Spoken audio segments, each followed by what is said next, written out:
ईमानदार गाय और बाघ की कहानी। यदि आप मेरी चैनल में नए हो तो मेरी चैनल को सब्सक्राइब करें, शेयर करें और लाइक करें।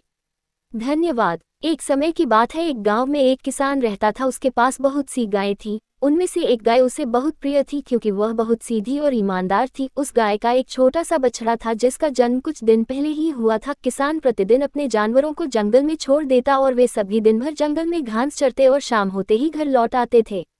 एक दिन की बात है, सभी जानवर जंगल में चारा चार रहे थे। गाय जंगल में भटक गई और बाघ की गुफा के पास जा पहुंची। बाघ उस समय अपनी गुफा के पास ही था। उसने गाय को देख लिया और उसके मन में विचार आया कि आज तो बड़ी आसानी से शिकार मिला गया। वह झट से गाय का शिकार करने के लिए गाय के सामने जा पहुंचा। अपने सामने अचानक बाघ को देखकर गाय बहुत डर गई। उसे लगा वह नहीं बच पाएगी और बाघ उसे मार देगा।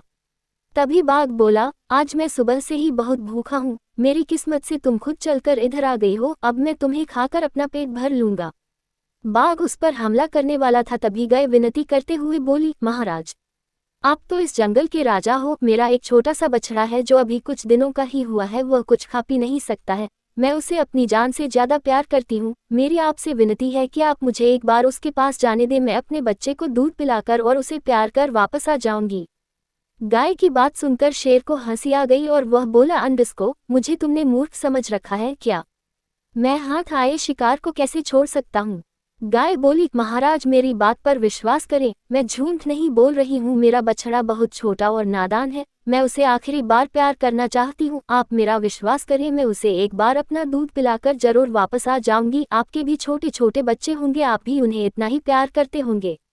गाय की बात सुनकर शेर को उस पर दया आ गई और बोला, ठीक है, अभी तुम चली जाओ और जल्द ही आ जाना। अगर तुम नहीं आई तो मैं गांव आकर तुम्हें और तुम्हारे बछड़े को मार दूंगा।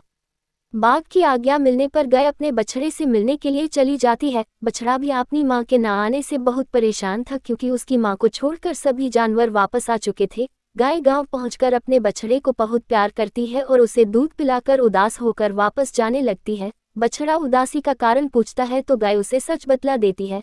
अब बछड़ा भी अपनी मां के साथ जाने की जिद करने लगता है, परंतु गाय उसे अपने साथ नहीं जाने देती क्योंकि उसे लगता था कि अगर बछड़ा उसके साथ गया तो बाघ उसे भी मार कर खा जाएगा। गाय के जाने के बाद बछड़ा भी पीछे से उसके पीछे पीछे चल देता है।